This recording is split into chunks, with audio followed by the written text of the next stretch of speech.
Eli Carter had never been good at following the rules, and in a place like the Celanese station, that could be dangerous. The massive orbital trade hub hung like a silver jewel above the blue and green planet of Navarra, a beacon of interstellar commerce and diplomacy. Ships of every shape and size thrummed and glimmered around its docks, some traveling faster than light, others creeping like slow-moving beasts, carrying cargo that could make or break entire economies. Eli, a young human diplomat barely 27, moved among the crowds with a mixture of awe and determination.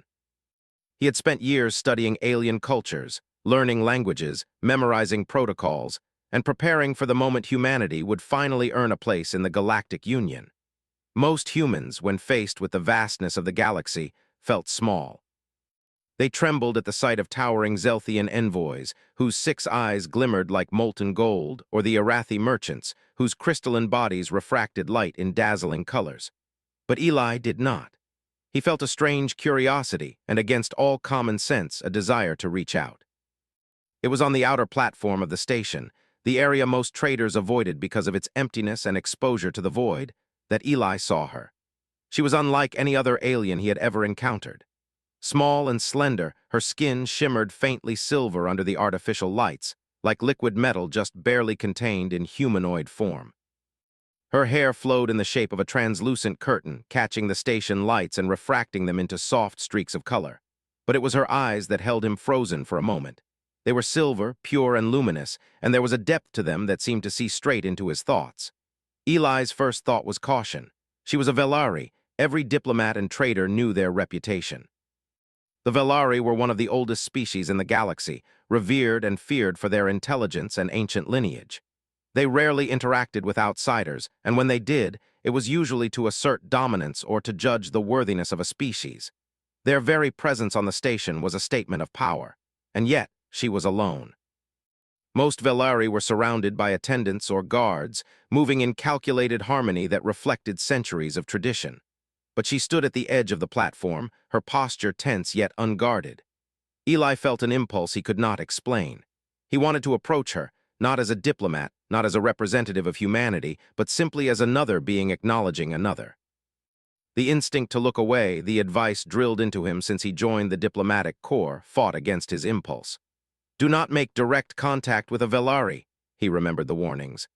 They judge weakness harshly, they do not forgive mistakes, and they do not, under any circumstance, allow sentiment to cloud judgment. Every movement felt deliberate, measured, as if the station itself was holding its breath. Around them, alien traders and diplomats noticed. Some paused mid-stride, their multi-limbed hands frozen. Even the faint hum of the station seemed to soften. When he was within a few meters, he stopped. He could feel the pull of curiosity emanating from the girl, Salith, he would later learn was her name. For now, she remained silent, her eyes scanning him, almost weighing him. Eli's heart raced, but he kept his expression calm. A diplomat could not betray weakness with trembling hands or faltering eyes. "Hello," he said, his voice steady but gentle. "I'm Eli Carter, human diplomat. I wanted to say hello." Seconds stretched into minutes, or at least it felt that way to Eli. Around them, the station continued, but only as a dim echo. His crew had warned him to leave, but Eli could not. There was something about her, something that seemed to recognize the honesty in his approach. Finally, she spoke, her voice soft, melodic, and yet impossibly precise. "You are human," she said. There was no accusation, no awe, no condescension, just a statement of fact. "Yes," Eli replied, allowing himself a small smile. "I am, and I don't understand why you are alone here." Eli did not know if it was good or bad, but in that brief moment, he felt a connection that transcended species, language, and fear. He decided to risk honesty. "I know my species is not the strongest. We are small, fragile, short-lived. Most would call us insignificant, but we survive, we reach out. We try even when it's dangerous. We protect, we love, we fight, not always for ourselves, but for each other." Yet Eli stood unshaken, his voice carrying the weight of sincerity. Salith did not respond immediately. She stepped closer, her presence commanding, yet there was no aggression. "And yet," she said finally, "you risk much for a simple greeting. Why?" Someone has to bridge the gap between fear and understanding. Someone has to take the chance to show that humans are more than what others assume, that our weaknesses are not the end of us but the beginning. She had encountered countless species across countless light years, yet never one who approached without either fear, arrogance, or hidden motives. Eli's simple honesty, his courage to show vulnerability, was alien to her, and yet compelling. Most humans would have looked away, she said, almost to herself. Most humans would have obeyed protocol.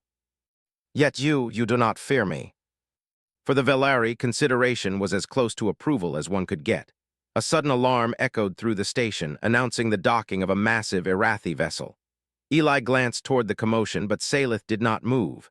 She remained, a sentinel of silver calm in a world of chaos. "You speak boldly, human," she said finally. "Boldness is rare." Salith, the Velari girl who was supposed to be untouchable, unshakable, and unreachable, and yet here she was, engaged in a simple exchange of words with a human. Finally, she turned slightly, as if conceding some invisible point. "You may not understand the depth of what you risk, human," she said. "Yet, your courage is noted." "I don't always understand it myself," he admitted, "but sometimes it's enough to try."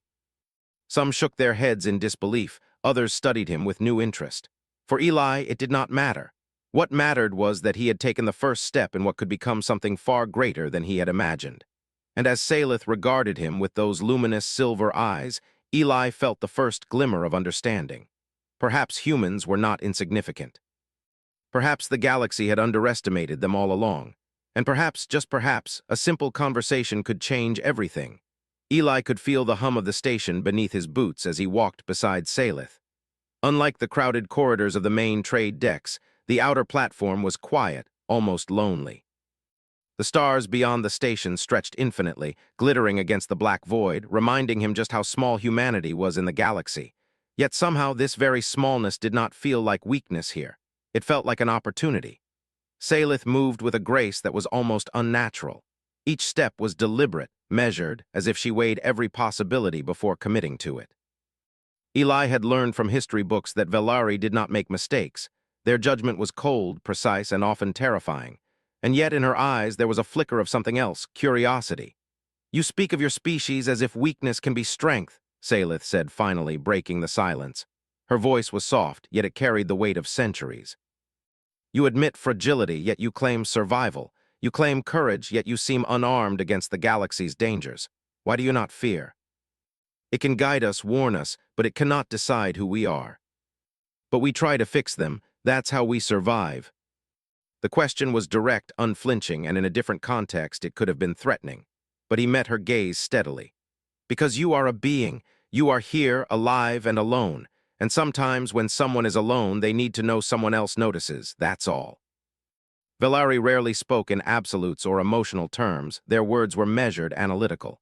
But Eli's words carried no calculation. They carried truth. "You speak as if connection is essential to survival," she said after a moment. "And yet, my people teach that emotions weaken judgment, that attachments can destroy even the greatest civilizations. But humans have survived because of connections, not despite them. We survive because we work together, because we care, because we refuse to give up on each other, even when everything seems impossible. You admit all these things, yet you claim humanity has value beyond those measurements. Why?" The faint hum of distant engines and trading activity filled the space around them, but it felt secondary to the conversation unfolding. Salith's gaze softened, though Eli could not be certain she realized it herself. "Your words, they are unlike anything I have heard, yet there is something undeniable in them. We don't always know what we're doing, we just keep going." Others were massive freighters, lumbering and slow, their cargo holds carrying enough resources to alter a planet's economy. Yet Eli felt none of the usual awe or fear. He only felt potential. "Your species, humans," Salith said quietly, almost to herself. "You survive through perseverance, through bonds, through emotion. And yet many of your kind fail to see this as strength." "Why?" "Your species, it fascinates me," she admitted. "We have observed many civilizations, judged many species. Most fail their tests of courage, ingenuity, and resilience. Yet humans. Your kind survives through connection, through loyalty, through something I cannot fully name. I do not understand it fully, yet I recognize its power. That's what matters. Sometimes doing the right thing is more important than following rules or traditions. Sometimes you have to take a chance." Not because you are the strongest, not because you are the fastest, not because you are the most intelligent, but because you care, because you risk, because you try. I suppose that is one way to put it, he said. We do try, and we do fail, but we keep going because the alternative is giving up, and humans are very bad at giving up.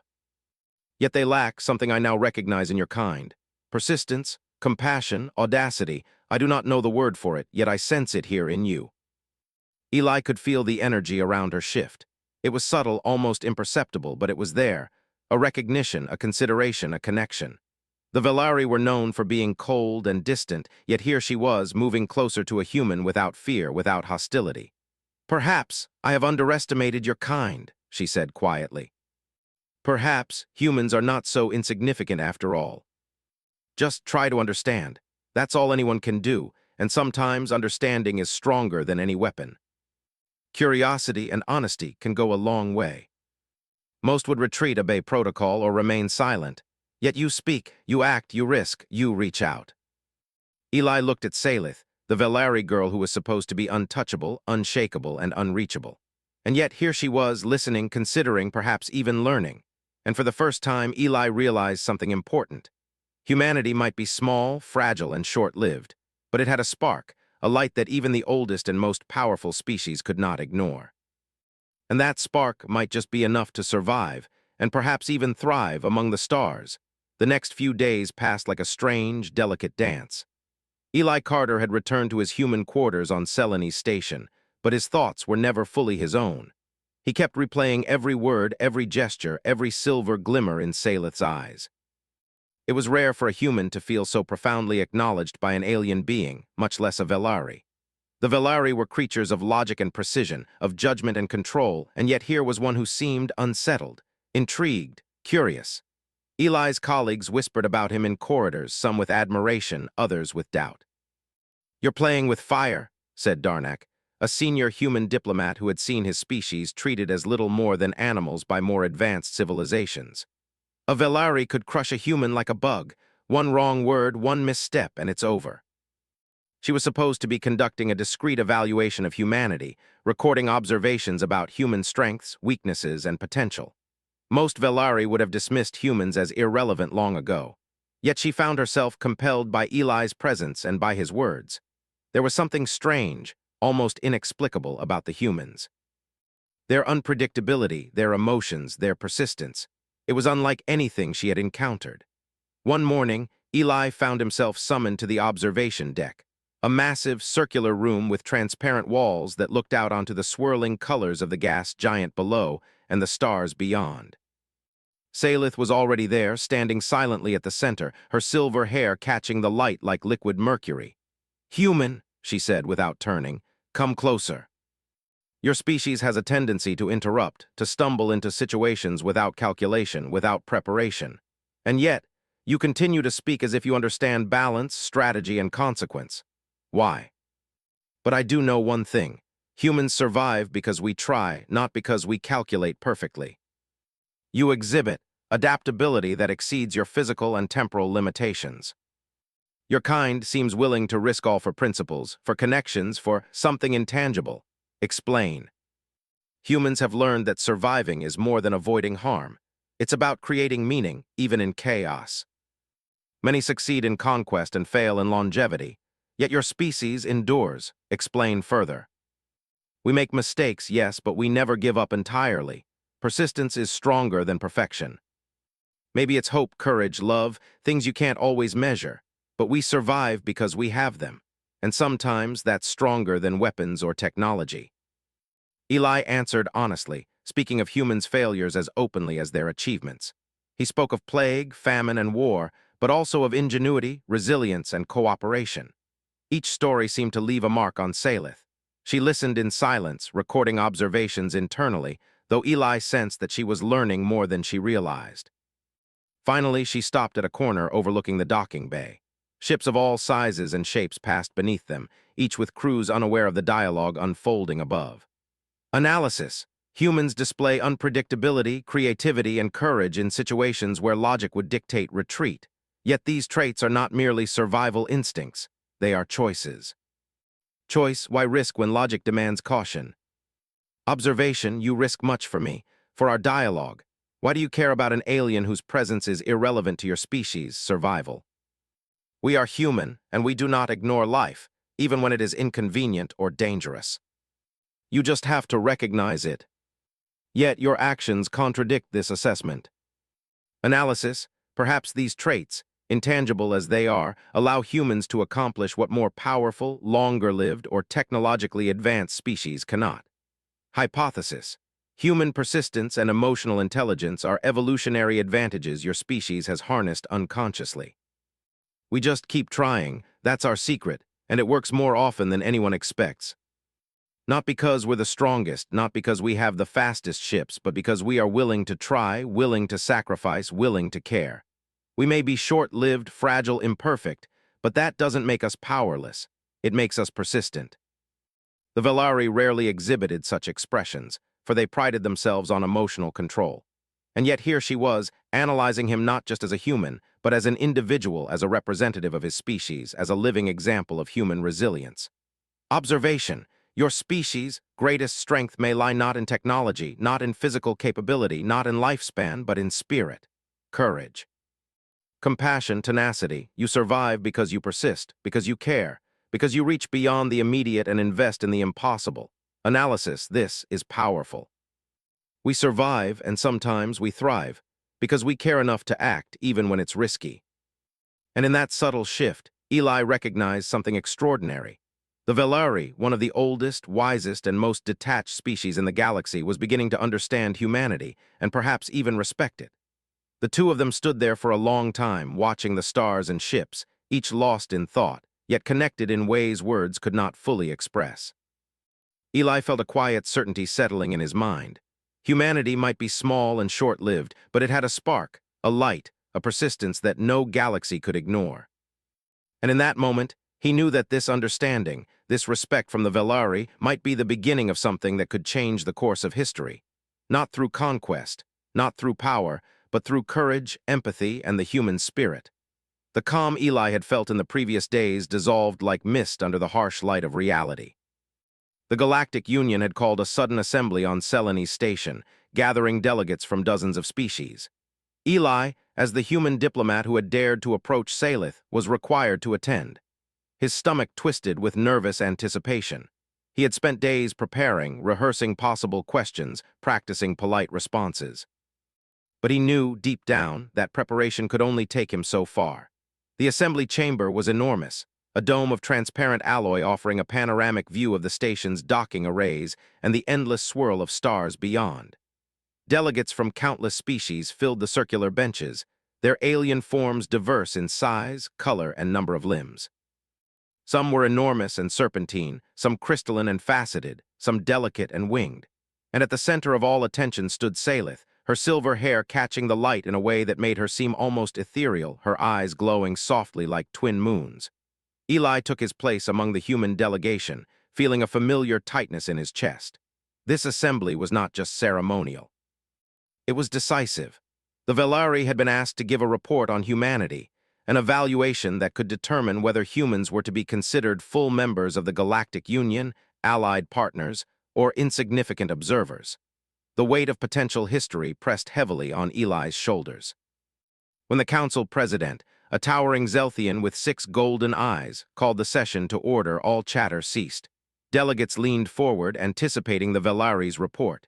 Eli could feel the tension rippling across the chamber. Even humans, normally accustomed to skepticism and subtle prejudice, held their breath. Salith stepped forward. Her voice, calm and precise, carried across the assembly chamber. I have observed the human species in both controlled and uncontrolled circumstances. My assessment is as follows. Humans are fragile, short-lived, and physically weaker than many species present. Their technology is developing rapidly, yet remains primitive compared to the most advanced civilizations. Qualities that allow them to survive, adapt, and when necessary, thrive against the most improbable odds. Their persistence is unmatched. Their courage is unusual, even by galactic standards. And their emotional intelligence, empathy, loyalty, and moral choice, is a force that shapes their decisions and enables them to accomplish what purely logical species might fail to achieve. A Velari had never publicly acknowledged the strengths of humans in this way. Salith's gaze landed on him for a brief moment, and Eli met it steadily. Humans do not dominate through strength, technology, or longevity. They succeed because they connect, because they endure, because they care. They understand sacrifice and collaboration in ways that surpass many species with far greater capabilities. They are impulsive, emotional, and prone to mistakes. Their societies are often chaotic. Their decisions are sometimes reckless, and yet paradoxically it is precisely these traits, imperfect as they are, that make them resilient. They learn, they adapt, and they try again. They survive not because they are perfect, but because they refuse to give up. He could see the Arathi and Zelthian delegates exchanging uneasy glances, calculating whether they should challenge her statements. But Salith's words carried authority. Her judgment was final, and for the first time, humans were not being dismissed, they were being respected. The tension escalated when one of the council elders, a towering crystalline being, leaned forward and spoke. Velari Salith, are you suggesting that the human species, by virtue of emotional intelligence and persistence, is equal to, or even superior in some ways, to species far older and stronger? This is unprecedented. Their imperfections do not weaken them, they sharpen them. They endure and adapt not despite their flaws, but often because of them. Explain your reasoning. Many species excel in war, technology, or longevity, yet they fail to endure as humans do. Humans survive because they care, because they adapt, because they endure. These traits are not weaknesses, they are evolutionary advantages in contexts that pure logic cannot predict. Humanity's reputation, long underestimated, was finally being reconsidered. Then, in a move that shocked everyone, Salith stepped closer to Eli, her voice lowering so that only he could hear. Human, the Council does not see what I see. They see weakness. I see potential. You have demonstrated the courage of your species. You have risked yourself to speak, to reach, to connect. This is what defines humanity, and it is why I have chosen to report in your favor. But your integrity and your courage have swayed me. They will sway the Council. They have demonstrated qualities, resilience, courage, empathy, that surpass mere survival. They have potential that, if cultivated and trusted, could benefit the Union as a whole. Humanity, long underestimated, was now being considered a force not because of conquest or aggression, but because of courage, persistence, and moral strength. One of the elder delegates, a towering being of shadowed metal from the Orvac cluster, slammed a fist on the table. This is unprecedented. We cannot elevate a species so inexperienced to equal standing. Their physical frailty and short lifespan make them unreliable. His actions, though risky, exemplify qualities that cannot be dismissed. My recommendation stands. Humanity's acceptance is not merely a matter of diplomacy. It is a matter of understanding what strength truly means. Strength is not domination. Strength is not perfection. Strength is courage, resilience, and the willingness to act, even in the face of uncertainty. It is why I recommend humanity for full membership. It is why I believe they will endure and thrive. Humanity's future will be determined, in large part, by your testimony. As the assembly continued, Eli felt Salith's gaze on him once more. She did not speak, but he understood the message. The Velari, one of the oldest, wisest, and most discerning species, had recognized humanity's value. And through him, humanity had finally been seen for what it truly was: resilient, courageous, and capable of shaping the future in ways no one had anticipated. The moment was not the end, but the beginning. The galaxy had witnessed a human's courage. The Velari had been convinced, and humanity's place among the stars was no longer a question of strength. It was a recognition of spirit, persistence, and the willingness to take chances when all else failed. Eli knew that the real work was only beginning. Humanity's reputation had been elevated, but with recognition came responsibility. There would be challenges, conflicts, and decisions that tested every lesson they had learned. Yet for the first time, Eli felt confident that humans, despite their flaws, could not only survive but thrive in the galaxy, not as insignificant observers, but as active, respected participants. And as he stood beside Salith, gazing out at the stars, Eli realized that the chance he had taken, the risk of speaking honestly, of showing courage, of reaching out, had changed everything. Humanity's story in the galaxy was no longer written by others. It was beginning to be written by humans themselves. The chamber was tense, though now in a different way. The Assembly of the Galactic Union had concluded its deliberations, but the weight of anticipation lingered like a thick fog. Delegates whispered among themselves, speculation and doubt mingling with awe. The human delegation, led by Eli Carter, waited with bated breath. Hours of reports, debates, and testimony had led to this moment.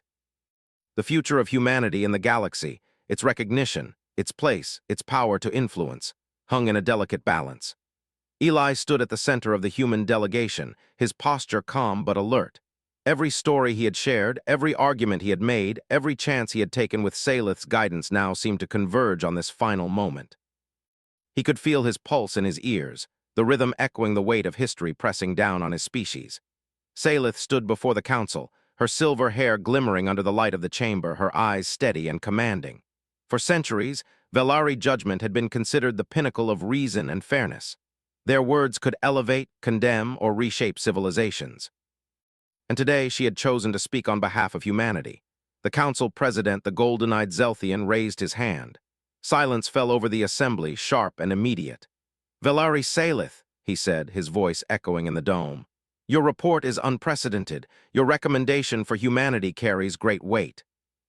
And yet, before the final decision, the council requires one final clarification. You observed and interacted with one human, Eli Carter, and through this, you formed your judgment. Explain, why should the entire human species be trusted and valued based on your observation of one individual? They are the natural expressions of humanity's enduring spirit. Humans may be flawed, impulsive, and imperfect, but they possess a spark of ingenuity, compassion, and resilience that defines them. One wrong word, one poorly chosen phrase, and the Velari's carefully measured judgment could be overturned. Then Salith took a step closer to him.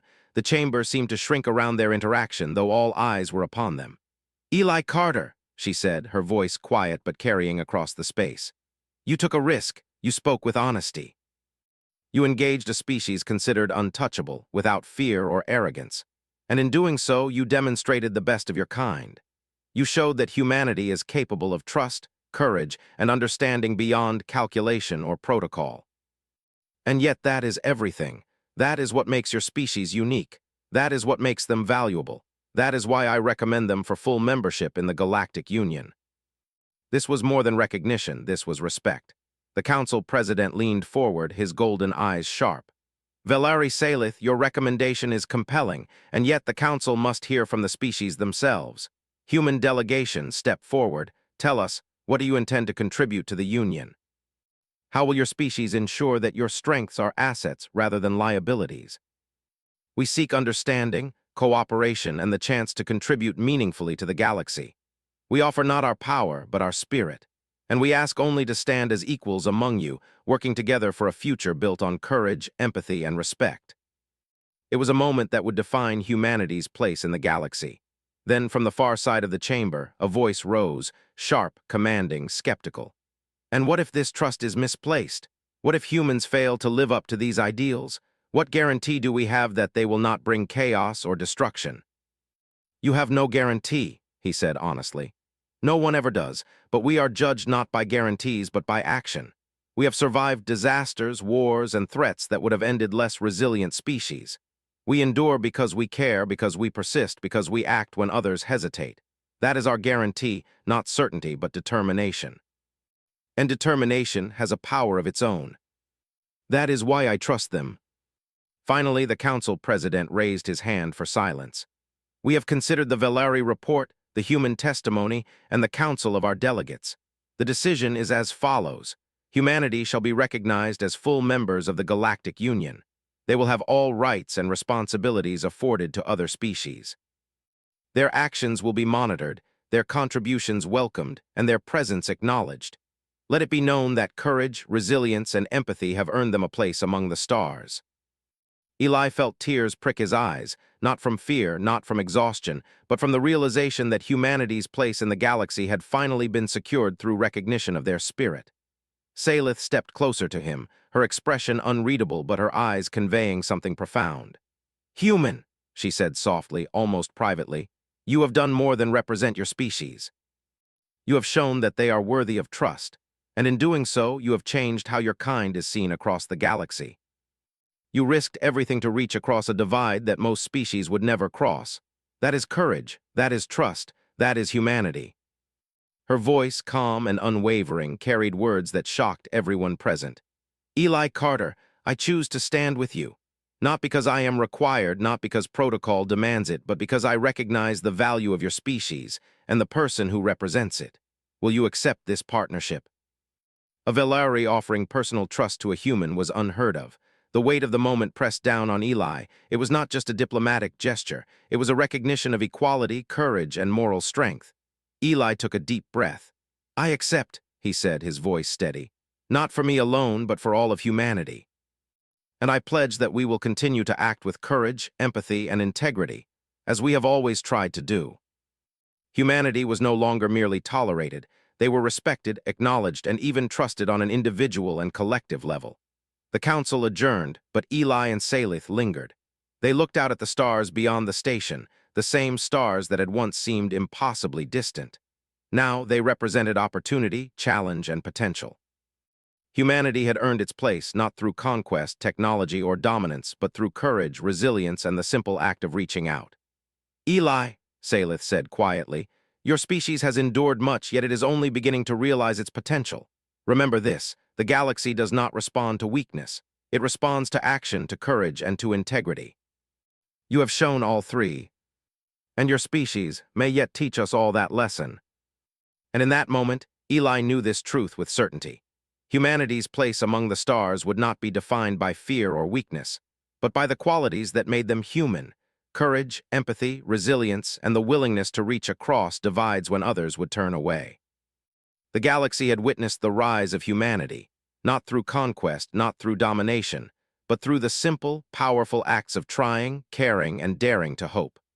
And from this day forward, humans would be remembered not as insignificant observers, but as a species capable of greatness beyond measure.